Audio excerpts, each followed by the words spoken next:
On the Martian surface lies Olympus Mons, the largest mountain in the solar system. This colossal volcano is a result of the dynamic and tumultuous geological processes that have shaped Mars over billions of years. Its discovery and exploration have expanded our understanding of the red planet and challenged our perceptions of planetary geology. What would it be like to climb the highest mountain in the solar system? How tall is Olympus Mons? Olympus Mons is approximately 72,000 feet, 22,000 meters tall. It rises 13.6 miles, 22.9 kilometers above the Martian surface. Its summit is marked by a caldera, a large depression formed by volcanic activity spanning 50 miles, 80 kilometers wide. The mountain's slopes are gentle, but its sheer size is so vast that, were you to stand on its base, the summit would extend beyond the horizon. Olympus Mons is approximately 2.5 times taller than Mount Everest.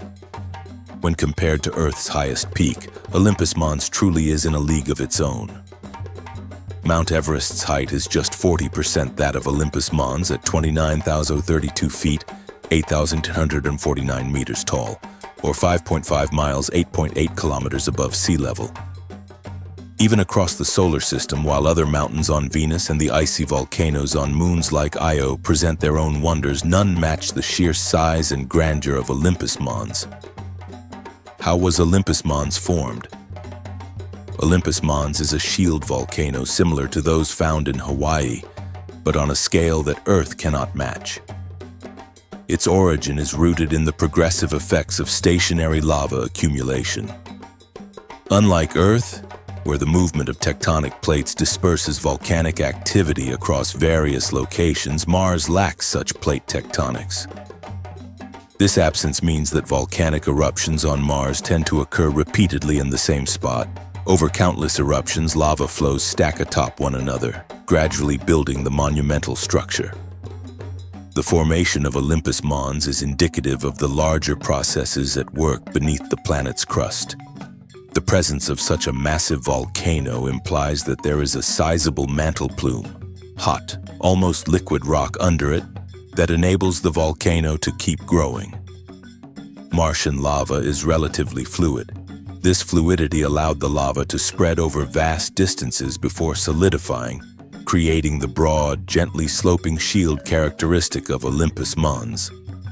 The extensive lava flows contributed to the volcano's sprawling base, which measures about 373 miles, 600 kilometers, in diameter, making it not only the tallest but also one of the largest volcanoes by area in the solar system. The summit caldera consists of several overlapping pits. These pits were created by different eruptive phases. As the volcano's activity waned and surged, the summit collapsed and rebuilt in cycles of growth that shaped the caldera we observe today. How was Olympus Mons discovered? Telescopic observations of Olympus Mons from Earth were made in the 19th century. Yet it wasn't until the era of space exploration that its true nature was unveiled. Mariner 9, the first spacecraft to orbit another planet, provided the first detailed images in 1971, revealing a mountain that dwarfed all others in the solar system. The exploration of Olympus Mons is far from complete.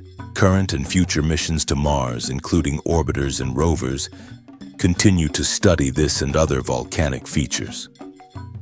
The prospect of human missions to Mars introduces the tantalizing possibility of scientists standing on the slopes of Olympus Mons, conducting research firsthand. It is wild to think that one day humans might be able to summit the tallest mountain in the solar system. What's it like to climb Olympus Mons? Mars offers an environment vastly different from anything on Earth. To climb Olympus Mons, first you'd need oxygen. Over 95% of the Martian atmosphere is carbon dioxide, CO2, with only trace amounts of oxygen. Therefore, the air is unbreathable. You would be required to carry your own oxygen supply. The Martian atmosphere is exceedingly thin, about 100 times less dense than Earth's. This scarcity of air means you'd face extreme cold, with temperatures at the summit potentially dropping to 112 degrees Fahrenheit, 80 degrees Celsius. The lack of air also contributes to massive dust storms that envelop the entire planet. Once dust particles are lifted by relatively mild winds, they can stay suspended for weeks at a time and be carried over vast distances. Navigation and maintaining equipment functionality in these conditions would be challenging. Mars offers little protection against cosmic and solar radiation due to its thin atmosphere and lack of a magnetic field. Climbers would be directly exposed to radiation, so protective gear beyond the thermal and oxygen supply systems would be a necessity.